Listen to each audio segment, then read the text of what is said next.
Mr. Silent Channel. Kabanata 376 hanggang 400. Ang lakas ng talim ng hangin na ito ay nakakatakot, at ang pagkamatay ng dating higanteng kaluluwa ng sawa ay ganap na napatunayan. Sa kaso ng hindi magamit ang kapangyarihan ng espiritu upang labanan, ang pagiging laslas ay magiging katapusan lamang. Tahimik na bumungad sa kanilang dalawa ang puting liwanag, na humaharang sa nahuhulog na talim ng hangin. Ang talim ng hangin ay nahulog sa puting liwanag na parang clay cow sa dagat, at tahimik na nawala. Sa sumunod na sandali, nilamon ng puting liwanag sina Xing Yiren at Luo Guixing, at kinaladkad ang kanilang mga katawan sa gilid ng Holy Spirit Dao Luo. Labas.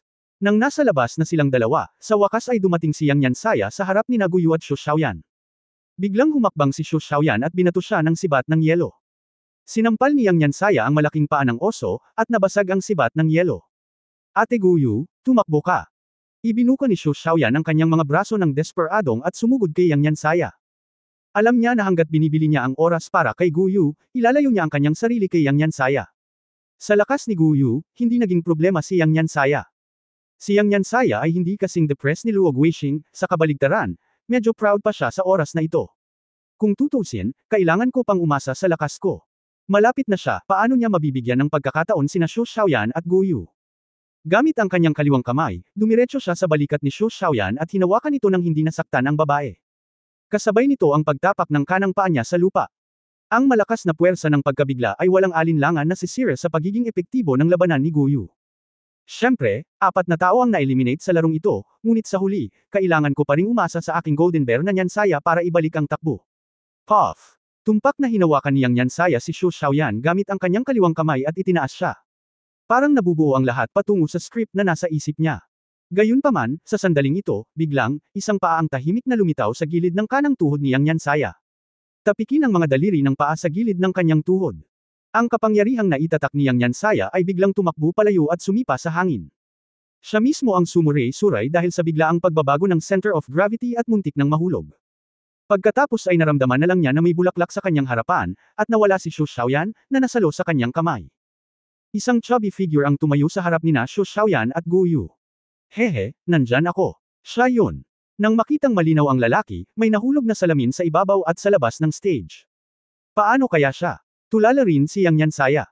Mula umpisa hanggang dulo, hindi niya tinuring na kalaban ang lalaking nasa harapan niya. Ngunit sa sandaling ito, siya ang iniwan si Xu Xiaoyan mula sa kanyang sariling mga kamay. Espiritu Master ng sistema ng pagkain. Ano ang kanyang pangalan? Xu Lizi. Oo, si Xu Lizi ang nakatayo sa harap ni Xu Xiaoyan at Guyu. Sa sandaling ito, itinaas niya ang kanyang mga kamay at gumawa ng isang nakakayakap na pose na nakakataas ng kamay sa kanyang harapan, at kitang-kita niya na ang kanyang mabilog na palad ay naging kasing puti ng jade, at ang malambot na espiritong kapangyarihan ay dumaloy sa kanyang katawan. Hindi pa banggitin na nagulat ang kalaban, maging sina Tang Wulan at Guyu ay pare-parehong nagulat. Isang sipa lang si Xu Lizi, at pagkatapos ay sa isang swipe, nailigtas si Xu Xiaoyan. Kasabay nito, nalutas ang krisis ni Guyu. Isa ba siyang food-type spirit master? Bakit parang pamilyar ang kakayahan niya?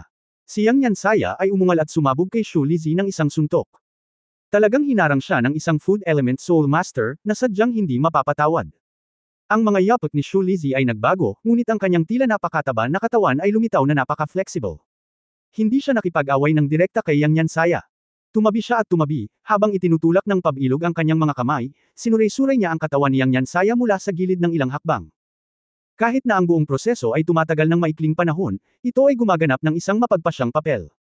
Isang malaking bowl ang apoy ang sumabog kay Yang Yansaya sa susunod na sandali.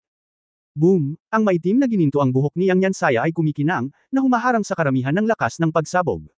Ngunit mayroon pa ring tumataginting na paa.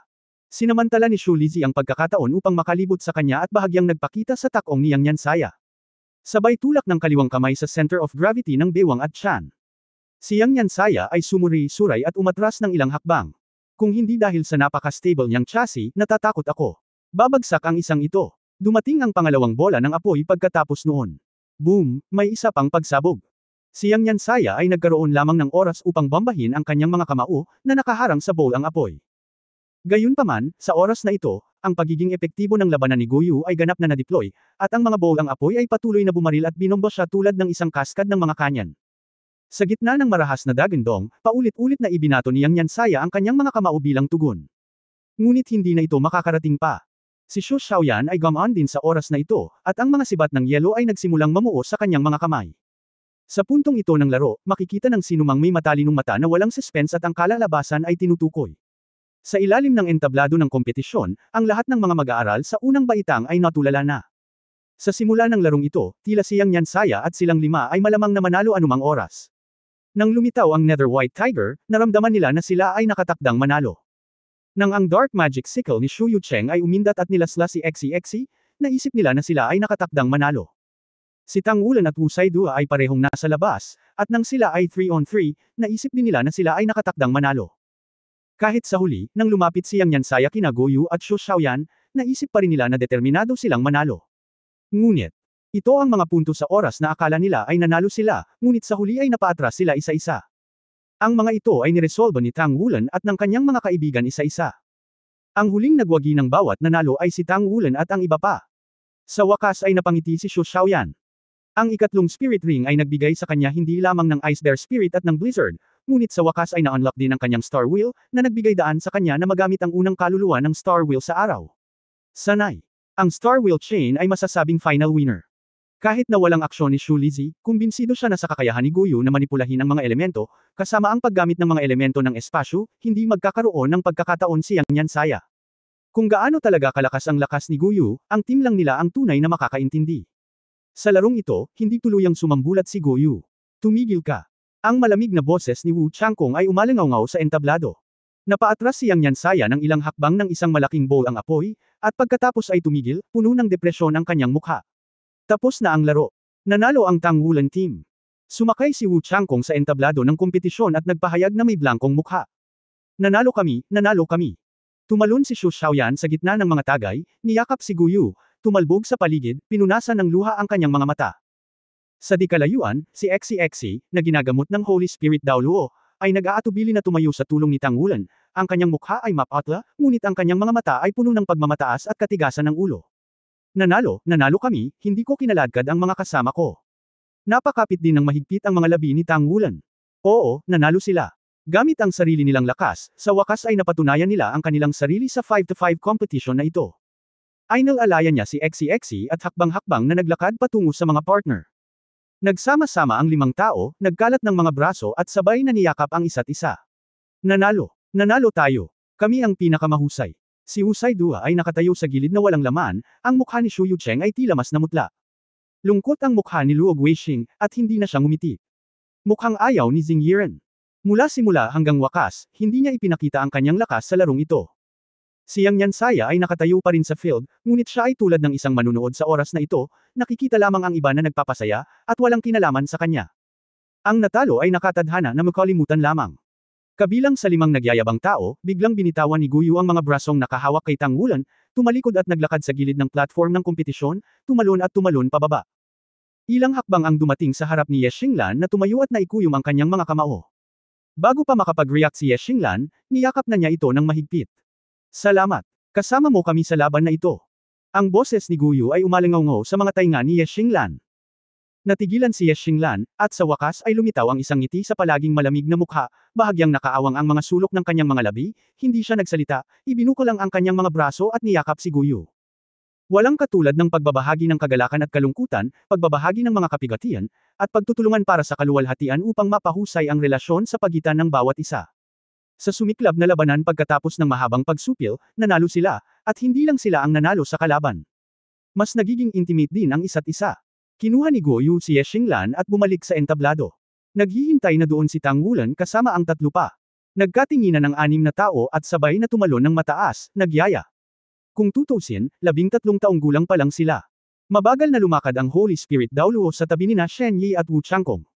Walang pumipigil sa mga batang ito sa pagpalakpak.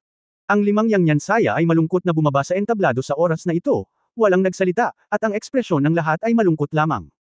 Kung kailan imposibleng matalo, talo pa rin sila pagkatapos ng lahat.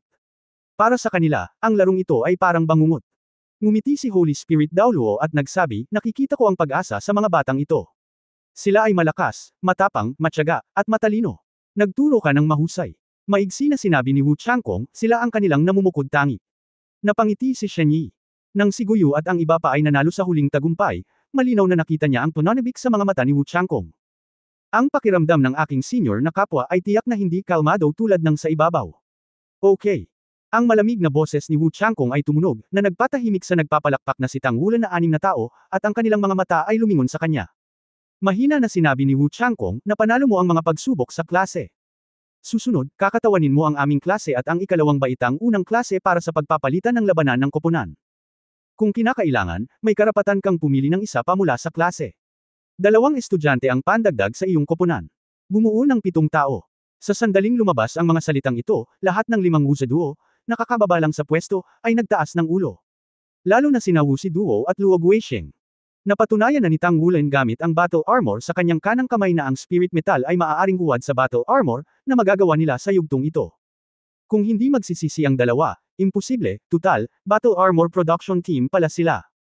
Kung anyayahan sila ni Tang Wulan pabalik sa oras na ito at makilahok sa koponan, walang alinlangan na madaragdagan ang kanyang lakas, at tiyak na magiging mas kumpiyansa siya kapag haharap sa unang klase ng ikalawang baitang. Tumingin si Tang Wulan sa kanyang mga kaibigan, ngumiti at nagtanong, kailangan mo ba ito? Nagkibit balikat si Xu Xiaoyan, kailangan. Malamig na sinabi ni Xe, kailangan. Nakangiting sinabi ni Xu Lijihan, nakikinig ako sa lahat.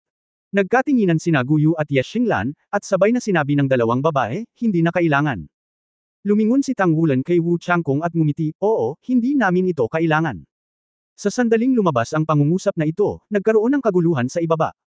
Ito ang tunay na ganting salakay, mula sa ganting atake ni Tang Wulan.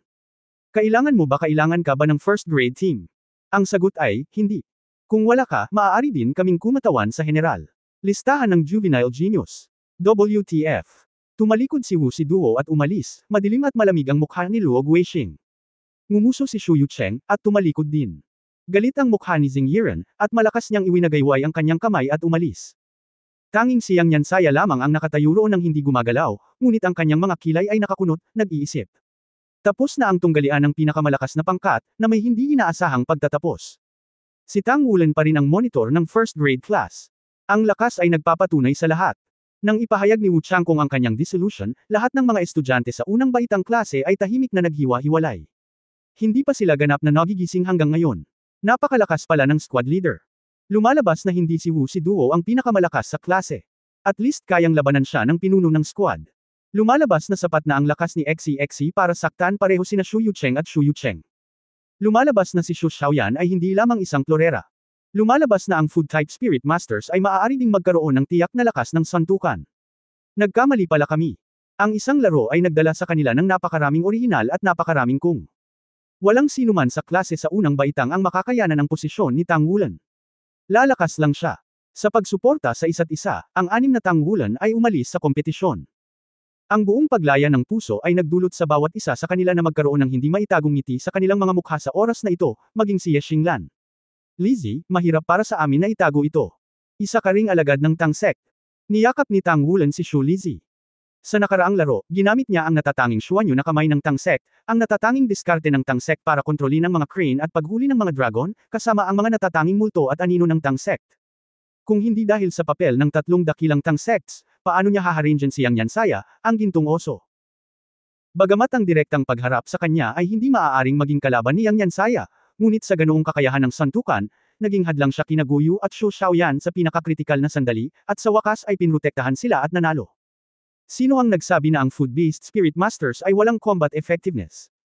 Umaasa sa malalim na kapangyarihan ng kaluluwa na kanyang nilinang sa pamamagitan ni Zuan Chenggang, kasama ang isang natatanging kasanayan sa Tang sect, kahit papaano ay may kakayahan si Xu Lizzie na protektahan ang kanyang sarili sa laban ng santukan. Bilang isang food-type soul master, walang alinlangang pinupunan niya ang kanyang mga pagkukulang. Hoy, hindi mo ako tinatanong. Kayo ba lahat? Tanong ni Xu Lizzie.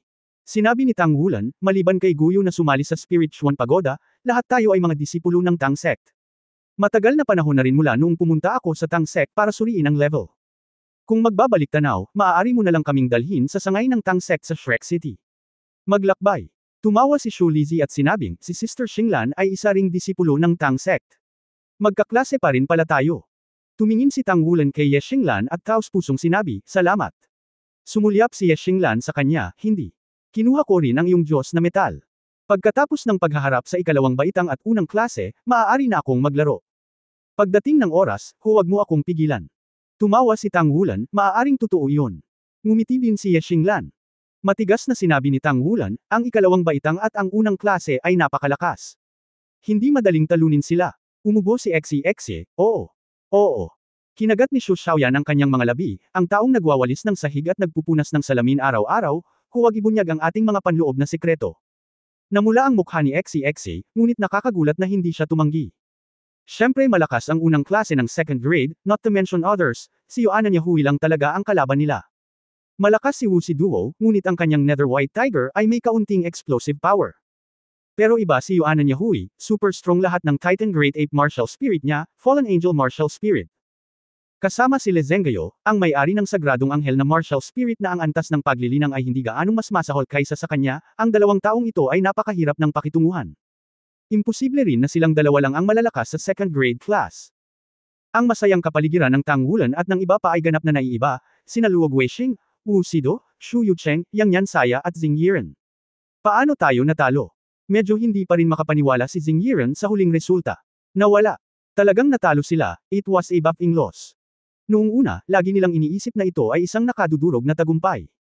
Sa pinakakonserbatibong kaso, hanggat may Wu Si Duo, dapat sapat na ang tatlong manlalaro para talunin ang kalaban. Gayunpaman, natalo sila, ganap na nawala. Nawala sa harap ng lahat ng mga kaklase sa unang baitang. Ang 5-5, nang walang anumang mga sorpresa o mga espesyal na pangyayari, ay isang kompetisyon sa pagitan ng mga lakas. Natalo sila. Gaano kalakas ang 5 tao ni Tang Wulan? Hanggang ngayon ay hindi nila naramdaman na mas malakas ang kalaban kaysa sa kanila. Sa pagsasalita tungkol sa pakikipagtulungan, kahit na si Tang Wulan at ang iba pa ay may lihim na pagkakaunawaan, hindi ito dapat gumawa ng agwat sa pagitan nila. Pero nasa harap na nila ang kinalabasan, talo lang sila. Si Yang Yansaya ang may pinakakalmadong ekspresyon sa kanilang 5, nagkibit balikat, at sinabing, ang pinakamahalagang bagay ay ang mga ito ay lampas sa ating inaasahan. Sino ang mag-aakala na si Xe ay lalaban ng gusto, tayo rin sa hindi inaasahang pagkakataon, nagawang harangin ni Tang Wulan ang Nether White Tiger ni Wu Si Duo. Ang kanyang kapangyarihan ay hindi lamang ang kapangyarihan ng nakakapangilabot na sandata, nang lumitaw ang dragon na iyon. Sa oras na iyon, parang hindi ako naglakas loob na makipag-close, nasa ikatlong ring pa lang siya, pero lagi kong nararamdaman na araw-araw siyang dumaranas ng mga pagbabago sa kalidad, at ang kanyang rate ng paglaki ay ang pinaka-nakakatakot. Matapos makinig sa kanyang pagsusuri, maliban kay Luo Guixing, bahagyang tumango ang iba. Pinaikit ni Wu Saidu ang kanyang mga mata, hindi ko inaasahan na talagang nagtagumpay siya. Ang kanyang battle armor, hand armor at forearm ay gawa sa animate metal, na mas malakas kaysa sa ordinaryong one-word battle armor. Kaya't maaari itong maging inspirasyon. Napakalaking enerhiya. Hindi rin siya naniniwala na matatalo siya kay Tang Wulan. Upang maging tumpak, ito ay isang pagkawala para sa magkabilang panig. Maaaring siya pa rin ang may kapangyarihan, ngunit si Tang Wulan ay may kalamangan. Ang kanyang pisikal na lakas ay masyadong nakakatakot, at mayroon din siyang mga kagamitan sa pagkain. Tulong sa Panginoon ng kaluluwa. Siya ay dapat na mas mabilis kaysa sa kanyang sarili sa mga tuntunin ng pagbawi, at kapag ang kanyang Nether White Tiger ay ginamit, siya ay mahuhulog sa kahinaan at hindi na magagamit muli. Kung magpapatuloy ito, mawawala ka talaga sa sarili mo. Kung may dahilan pa para matalo si Guyu, wala na talaga siyang mahanap na dahilan sa pagkakataong ito. Ngunit talagang hindi komportable si Wu Si Duo hindi dahil sa pagkatalo sa pagsubok sa klase sa pagkakataong ito, ngunit dahil talagang nagtagumpay si Tang Wulan sa paggawa ng isang espiritual na metal na sandata sa labanan. Kahit na ang tagumpay ng isang piraso ay malayo sa kumpletong hanay ng battle armor na nagtataglay ng katawan, ito ay kahit isang simula, isang magandang simula. Nangangahulugan ito na si Tang Wulan at ang iba pa ay talagang may kakayahang gumawa ng gayong battle armor. Kapag nagtagumpay sila, magiging mas madali para sa kanila na i-promote ang dalawang salitang battle armor sa hinaharap, at sa parehong oras ay magiging mas malakas sila, at ang pagkakatugma sa pagitan nila at ng battle armor ay magiging mas nakakatakot. Sa mga tuntunin ng talento sa martial arts, hindi kailanman nagpatinag si Wu Si Duo sa kanyang kumpiyansa, ngunit nauunawaan niya na sa usapin ng battle armor, siya at si Luo Guixing at ilang iba pa ay natalo na sa panimulang linya. Bukod dito, kung wala si Tang Wulan, isang panday sa ikalimang antas, magiging imposible para sa kanila na lumikha ng isang animistic na metal battle armor. Nasira na ang relasyon ng dalawang partido noon, gaano ba kahirap ibalik? Ito ang maling paraan. Sa sandaling nasa harapan namin ang pagkakataon. Hindi kami natalo sa lakas, ngunit sa pagkakaisa. Sa wakas ay nagsalita si Luo Guixing, nakabukas ang kanyang mga kilay, at tila kumalma na ang kanyang kalooban. Ang aming individual na lakas ay talagang mas malakas kaysa sa kanila, at ang aming pagsusuri sa kanila ay hindi mali. Tang Wulan at Guyu ay tiyak na malakas, ngunit ang iba pang tatlo ay hindi gaanong kalakas. Ang kakayahan ni Xu Xiaoyan ngayon, Xu Lizi ang kanilang mga kakayahan ay lampas sa aming inaasahan at tila naging mga nanalo at natalo. Gayunpaman, kung aalalahanan mong mabuti, makikita mo na sila ay may paniniwala mula sa simula. Ito ay higit na paniniwala sa tagumpay. Tulad ng isang buo, at hindi kami gaanong naniniwala sa isa't isa dahil ang kabiguan na ito ay kasalanan ko bilang Master Soul Master, kasalanan ko na nabigo akong magkaisa ang lahat at magsagawa ng mga kemikal na reaksyon. Tulala na sinabi ni Xing Yiren, pinatiis mo. Ano ang dinadala mo? Bahagyang ngumiti si Luo Guisheng, syempre ito ang kabayaran sa paggawa ng mali. Kapag tumahimik na ang lahat, pupunta ako kay Tang Wulan. Hahanapin mo ba siya? Tumingin din sa kanya si Wu Saidua na may pagkalito, hindi maintindihan kung ano ang hinahanap niya kay Tang Wulan. Ngumiti si Luo Guisheng, acknowledge our mistakes. Hindi mo ba naisip na kahit hindi natin sila pwedeng maging kaibigan, hindi tayo dapat magkaaway? Magkaklase tayo. Sa napakahusay na monitor at forging committee member, hindi tayo dapat makisali dito. Mahalaga ba? Sa sandaling lumabas ang pahayag na ito, ang iba pang apat ay hindi napigil ang matigilan. Dahan-daang tumayo si Shu Yucheng at tumingin ng malalim kay Luo Guisheng, mababa ako sa iyo. Nasa likod mo ako, at kumbinsido ako sa unang pagkakataon. Napabuntong hininga si Luo Guisheng, masyado kaming nagmamalasakit sa rangkang. Kung hindi, magiging mas matino tayo. Mula ngayon, hindi ko na ituturing ang sarili ko bilang isang henyo, isang chaser lang. Nasa likod na tayo, ngunit hindi na tayo maaaring hakbang-hakbang. Be behind. At least, dapat tayo ang pinakamalakas na freshman class ever. This one failed, but failure is the mother of success, and we can also have the cohesion. Habang nagsasalita, iniunat niya ang kanyang kanang kamay, at ang apoy ng pananampalataya ay nag-alab sa kanyang mga mata. Sa hindi inaasahang pagkakataon, ang pangalawang taong nakipag-ugnayan ay si Shu Yucheng, na hindi gaanong nakikitungo sa kanya. Nalaglag ang ilang maputlang palad at inilagay sa likod ng kanyang mga kamay. Nagkatinginan ng dalawa at nakita ang spark sa mata ng isa't isa. Ang kabiguan na ito ay pumukaw sa kamalayan sa krisis at kasabikan ng mga batang henyo na ito. Ang isang kabiguan ay wala, ang mahalaga ay hindi pa ulit-ulit na nabigo. Ngumiti si Yang Yansaya at ibinaba ang kanyang mga palad. Ikinukot ni Xing Yiren ang kanyang mga labi, na parang medyo naiinis, ibinaling ang kanyang ulo, ngunit ipinatong ang kanyang kamay dito.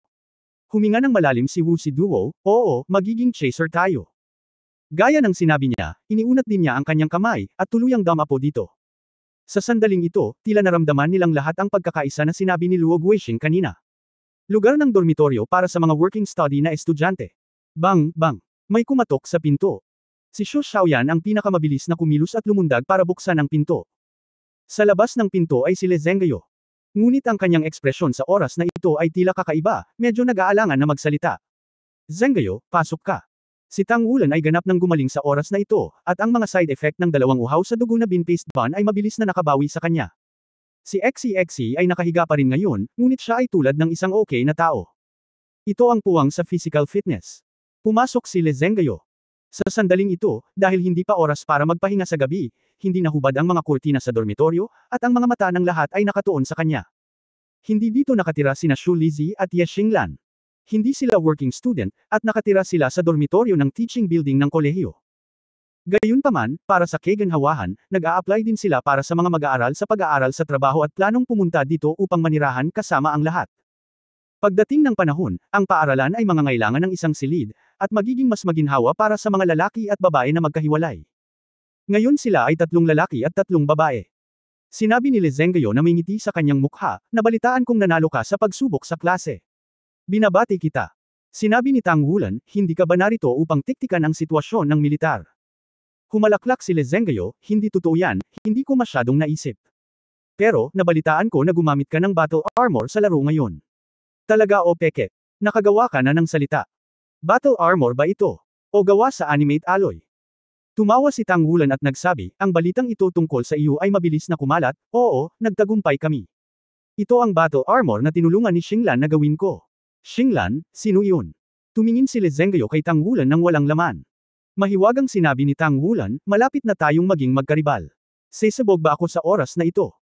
Humalaklak si Le Zhenggayo at sinabing, ako rin ay isang tagagawa ng mecha, at pinaplano kong simulan ang paggawa ng battle armor kamakailan. Hindi ba ito sinusubukang matuto mula sa iyo? Naantig ang puso ni Tang Wulan, syempre mayroon tayong mga lihim na armas. Kung marami pa, tataas ang rate ng tagumpay ng hindi bababa sa 30%. Nagliwanag ang mga mata ni Le Zhenggayo, 30%. Sigurado ka. Walang pag-aalinlangan na tumanggaw si Tang Wulan, ang pagkain ng 2 uhaw sa dugo na bean-paste bun na magkakasunod ay tiyak na mapapalaki ang rate ng tagumpay sa paggawa ng battle armor sa malaking lawak. Kahit na ang food type Spirit Master ay mas mahina sa larangan ng digmaan, kailangang pag-usapan ang pantulong na kakayahan. Ngunit ito ay lubos na komprehensibo at pangmatagalang. Ito ay mas malakas kaysa sa pangkalahatang Oiliari System Spirit Master. Kung hindi, si Shulizi ay hindi papasok ng direkta sa panloob na patio. Ang mga mata ni Lezengyo ay nagningning ng nagniningas na liwanag, at sinabing, maaari ko bang gamitin ang lihim na sandata? Magbibigay ako ng kontribusyon upang mabili ito. Nagkibit balikat si Tang Wulan, okay lang. Pero, maghintay hanggang matapos ang exchange game natin sa klase mo. Iritadong sinabi ni Lezengyo, napakakuripot, 3 araw na lang. Binigyan mo ako ng sikretong sandata, at hindi ako makakarating. Hindi pa natatapos ang aking disenyo ng disenyo. Isa na siyang second-year student, at ang pangangailangang gumawa ng battle armor ay mas malakas kaysa sa first-year student. Lalo na nang marinig ko na natapos na ni Tang Wulan ang battle armor ng Spirit Alloy, paanong hindi ako makati? Sa sandaling ito, muling tumunog ang katok sa pinto. Ngumiti si Xu Xiaoyan at sinabing, ano ang nangyayari ngayon, hulaan ko kung sino iyon. Yuanan, kung hindi ka naniniwala sa akin, tingnan mo. Habang nagsasalita, binuksan na niya ang pinto ng dormitoryo, at gaya ng inaasahan, nasa labas si Yuanan Yahui. Nakita ni Yuan and Yahui si Lezengyo pagkapasok niya sa pinto. Pagkatapos ng ilang sandali ng pagkagulat, hindi niya napigil ang sumimangot, bakit ka nandito? Galit na sinabi ni Lezengyo, bakit hindi ako nandito? Gayunpaman, ang kanyang boses ay hindi masyadong matigas. Mula nang makuha ni Yuan and Yahui ang pang-4 na spirit ring, alam ni Lezengyo kung gaano siya kalayo sa iba. Bilang karagdagan, si Yuan and Yahui ay talagang hindi isang masamang espiritong Panginoon, at wala siyang dahilan upang guluhin ang iba. Hindi siya pinansin ni Yuan and Yahui at tumingin kay Tang Wulan at sinabing, tulungan mo akong gumawa ng battle armor. Ano ang kailangan mo? Siya ay malinaw na mas direkta kaysa kay Lezengyo. Nagkibit balikat si Tang Wulan at sinabing, una sa lahat, kailangan kong malaman, ano ang 2 sub-profession mo? Sinabi ni Lezengyo, ako ay isang tagagawa ng mecha. Level 3, ngunit hindi malayo sa level 4. Tinatansya ko na sa isang buwan, ma-promote ako sa level 4. Sumimangot si Yuanan Yahui at sinabing, ako ay isang repairman. Level 4. Ayusin. Hindi rin inaasahan ni Tang Wulan na pipiliin ni Yuanan Yahui ang pagkukumpuni. At isa rin siyang level 4 repairman. Si Shulizi ay isa pa ring 3rd level repairer, kaya mas mababa siya sa kanya sa bagay na ito. Maingat na sinabi ni Tang Wulan, kung gayon, Zengyo, ikaw mismo ang gumawa nito. Bibigyan ka namin ng isang lihim na sandata para tulungan kang bumalik. Huwag kalimutang mag-ambag ng ilang puntos. Yuanan, kailangan kami ng iyong battle armor para makagawa nito. Spirit metal at production. Paano ang disenyo? Mayroon ka bang magandang pagpipilian? Umiling si Yuanan Yahui, dati akong nakatutok sa self-cultivation, pinagkasundo ang 2 martial arts. At saka, ako ay isang twin martial arts, kaya ang paggawa ng battle armor ay maaaring maging mas mahirap. Mangyaring tulungan mo akong magdisenyo nito. Hindi ito naging sobra. Satisfy. Lumiwanag ang mga mata ni Guyu, ang pagdidisenyo ng isang twin spirit battle armor ay talagang isang malaking hamon. Ngunit kailangan ko ng oras, at maaaring ito ay napakatagal. Kung gusto kong talagang kumpletuhin ang isang kasiya siyang disenyo, natatakot ako na kailangan kong maghintay para ma-promote ang aking designer level. Iyon lang, kahit isang level 5 designer o mas mataas. Sinabi ni Yuanan Yahui, okay. Pagkatapos ay maaari akong mag-ambag. Pagkatapos niyang magsalita, tumalikod siya at lumabas. Nang makarating siya sa pintuan, huminto siya at lumingon muli, salamat. Ha! Umupo si Exi sa kama. Ang mga kalamnan ng mukha ni Yuanan Yahui ay nanigas at tumalikod at umalis. Nagkatinginan ang lahat, ang kanilang mga mata ay nakatuon sa mukha ni Exi. Si Puff, si Xu Xiaoyan ang unang tumawa, at pagkatapos ay sabay-sabay na tumawa ang lahat. Sinabi ni Exi na may inis na tingin, ako ba ang naging master ng pangalan? Nakakatawa. Humph. Umalis din si Lezengyo. Kailangan din niya ng maraming kontribusyon na puntos ngayon. Gaano man kaganda ang relasyon, imposibleng umasa sa pabor kung hihilingin mo sa isang tao na tumulong sa ganitong uri ng bagay. Ang lahat ay isang mag-aaral ng Shrek Academy, na hindi nasa ilalim ng presyon. Kung naabala ka sa pagtulong sa kapwa, kung wala man lang pakinabang, talagang hindi madaling maglaan ng oras. Higit pa rito, hindi sila magkaklase. Bumagal si Tang Wulan at pumunta sa forging studio. Nais niyang patuloy na pinuhin ang animate na halwang metal. Ang kanyang presyon ay ang pinakamalaking. Kasama sina Yuan and Yahui at Lezengyo, mayroong 8 tao sa kabuuan. Siya lang naman. Ang bawat tao'y nangangailangan ng espiritual na halwang metal. Bagamat sapat na para sa lahat na gawin itong unang round ng battle armor, hindi pa niya ito pinik. Kailangang patuloy na magtrabaho ng husto. Si Tang Wulan ay hindi isang perfectionist, ngunit ang animate na halwang metal na ginagamit niya ay higit sa 70%, at sina Lezengyo at Yexinglan ay pareho din, kaya hindi siya maaaring maging sa gastos ng iba pang mga kasosyo. Ngunit kung gusto mong gumawa ng aura metal na may fusion na higit sa 70%, kailangan mo talagang subukan ang swerte at estado. Ang kapangyarihan ng espiritu ay na-upgrade sa antas 30, at ang pagpapabuti ng kanyang paglilinang ay hindi na ang pinakamahalagang bagay. Kailangan na niyang patatagin at pagbutihin ang kanyang kakayahan sa pagpapanday. Madaling araw. Ang mga mag-aaral sa unang baitang ay dumating ng maaga ngayong umaga. Hindi ko alam kung ano ang layunin. Si Tang Wulan ay nag-practice ng Purple Magic Pupil sa umaga, at pagkatapos kumain ng almusal. Naglakad lang papuntang classroom. Sa kanyang kasalukuyang pisikal na fitness, hindi na niya kailangan pang tumakbo, at ang ordinaryong pagtakbo ay hindi nagpapabuti sa kanya. Mas mainam na gumugol ng mas maraming oras sa pagsasanay at pagkain. Oo, ang pagkain ay isang uri din ng pagsasanay. Lalo na sa kaso ng masaganang nutrisyon. Nakipag-appointment ngayon si Shu Lizzie kay Tang Wulan para sabay na kumain araw-araw. Sabay silang kumakain, na may bonus effect. At least ganito ang itsura. Sa unang labanan kahapon, ang balita na pinangunahan ni Tang Wulan ang kanyang mga kasosyo sa huling tagumpay ay kumalat sa panlabas na patio. Lalo na ang una, ikalawa at ikatlong baitang. Ngayon ang kanyang pangalan ay kumalat sa lahat. Ito ay isang kagulat-gulat na tagumpay. Halos lahat ng evaluation ay ganito. Kilalang kilala ang 5 tao ni Wu Si Duo, at ang listahan ng mga kabataang talento ay orihinal na isang listahan na binigyang pansin ng Outer Academy. Napakabata pa nila ngayon sa mainland Billboard, at malayo pa sila sa kwalipikadong bigyang pansin. Ngunit ang mapabilang sa listahan ng mga batang talento ay palaging hiling ng maraming tao.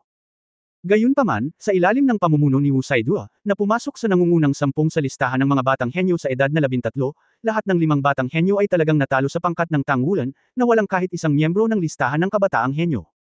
Ito ay hindi kapani-paniwala, ito ay isang himala lamang. Upang maprotektahan ang privacy ng mga mag-aaral, ang ganitong uri ng kompetisyon ay hindi record para mapanood ng iba. Sa makatuwid, si Tang Wulan ay natural na natatakpan ng isang mahiwagang halo, itong klase sa unang baitang. Sa unang pagkakataon, ang Monitor of Squad ay pumasok sa paningin ng iba pang grade students. Kaya noong siya ay nag-almusal ngayon, si Tang Wulan ay nakatanggap ng maraming atensyon, lalo na ang ilang mga babaeng estudyante na mukhang kasing edad niya, ang mga mata sa kanyang mukha ay halatang higit pa. Sa Shrek Academy, ang halaga ng hitsura ay hindi gaanong nagagamit, at ang lakas ay mas malamang na magustuhan. Gayunpaman, kapag maraming mga tao ay napakalakas, ito ay malinaw na sila ay mas malamang na mapansin kapag sila ay may magandang hitsura. Si Tang Wulan ay ganoon. Bagamat 13 taong gulang pa lamang siya at mukhang napakabata, ngunit sa simula ay taglay na niya ang ugali ng isang teenager. Malaking mata, mahabang pilik mata. Guwapong mukha. Ito ay natural na napakadaling maakit ang atensyon ng mga batang babae. Bilang resulta, habang papunta sa klase, nakatagpo si Tang Wulan ng sitwasyon kung saan maraming babae sa parehong klase o iba't ibang klase ang nagnanais ng Soul Guide Communication Number. Kahit kailan hindi siya naging mayabang, kung gusto ng tao, natural na ibibigay niya. Wulan, sikat ka talaga. Tumingin si Shu Lizzie kay Tang Wulan ng may inggit. Ngumiti si Tang Wulan at nagsabi, iyan ay dahil nanalo tayo kahapon.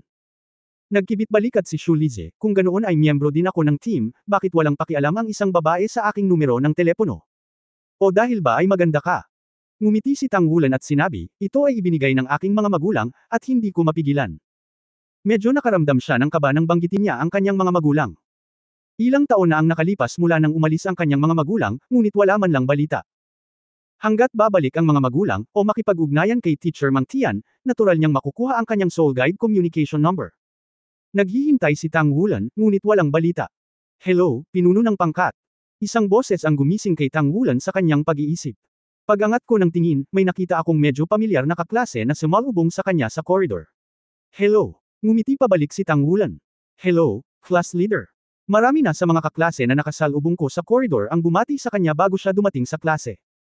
Gaya ng naisip niya sa simula, narito, kung nais mong makuha ang respeto ng iba, maaari ka lamang umasa sa lakas. Si Tang Wulan ay hindi mayabang dahil sa tagumpay kahapon, at hindi rin siya nasisiyahan sa paghamak at kawalang interes ng mga kaklase na ito noon. Ngumiti siya at tumugon sa bati ng iba, na parang hindi pa nangyari. Sa wakas ay nakarating na sa pintuan ng silid-aralan sa unang baitang, si Tang Wulan ay pumasok sa pintuan ng silid-aralan. Hello, pinuno ng pangkat. Isang pagbati ang tumunog sa kanyang harapan. Hello. Walang malay na tugon ni Tang Wulan, ngunit nang makita niya ng malinaw ang taong ito, medyo natigilan siya. Ang taong nasa harap niya ay bumati sa kanyang sarili na may ngiti, si Luog Weishing pala, na nakakulong kay Luog Weishing. Nakaharap ang mga mata, ngumiti si Luog Weishing, pagkatapos ay mabilis na tumabi at gumawa ng pakiusap. Sa oras na ito, ang 2 katlo ng klase sa unang baitang ay nakaupo na, at sina Guyu, Xu Xiaoyan, Exi at ang iba pa ay natapos na ang kanilang pagkain. Kanina pa nakatayo si Luog Weishing sa pintuan, at lahat ay walang naramdaman, ngunit nang dumating si Tang Wulan, tinawag niya ang pagbeting ito. Biglang tumahimik ang classroom na medyo maingay pa. Ang mga mata ng lahat ay napunta kay Luo Guixing, at ilang sandali, walang tunog. Sa harap ng napakaraming tao, magkusa na kamustahin si Tang Wulan, ano ang ibig sabihin nito? Hindi ito maaaring maging mas halata. Siya ay sumuko, na kumakatawan kina Wu Siduo, Xu Yucheng, Yang Yansaya, at Xing Yiren. Ang kanilang 5 batang talento ay sumuko kay Tang Wulan at sa kanyang mga kasosyo. At talagang kinilala ang posisyon ni Tang Wulan bilang monitor. Originally, medyo nag-aalangan ang ibang estudyante. Kung tutuusin, bagamat nanalo si Tang Wulan at ang iba pa kahapon, nanalo rin sila sa maliit na margin. Sa mga tuntunin ng individual na lakas, ang 5 miyembro ni Luo Guixing ay namumuno pa rin, ngunit sa sandaling ito, ang pagsuko ni Luo Guixing ay nangangahulugan na sa unang baitang klase, walang sinuman ang makakayanan ang katayuan ni Tang Wulan bilang pinuno ng pangkat. Mula sa sandaling ito sa simula, siya ang tunay na taga-subaybay ng klase sa unang baitang. Pagkatapos ng maikling pagkatulala, muling ngumiti si Tang Wulan sa kanyang mukha, tumanggaw sa kanya, at naglakad papunta sa kanyang posisyon. Si Luo Guixing ay natural na bumalik sa kanyang kinatatayuan, at ang ngiti na karaniwan niyang ginagamit upang muling lumitaw sa kanyang mukha, na parang isang maliit na bagay lang ang kanyang ginawa. Tumayo si Xing Yiren sa tabi ni Yang Yansaya at ikinulong ang kanyang mga labi, hindi katakatakang sumuko si Xu Yucheng kahapon. Sinabi niya na hindi siya kasing galing ni Luo Guixing. Ang taong ito ay talagang kamangha-mangha. Siguro kung hindi ko magagawa ang isang bagay tulad ng isang mainit na mukha at isang malamig na puwit. Maluwag na sinabi ni Yang Nayanzia, matuto ring yumuko at magunat. Ngunit, kumpara kay Tang Wulan, si Luo Guixing ay may kakulangan ng kadakilaan, at ang kanyang isip at paningin ay medyo mas malala. Si Wulan ang pinuno ng klase, at ngayon ay tila siya pa rin ito ay talagang karapat-dapat sa pangalan nito.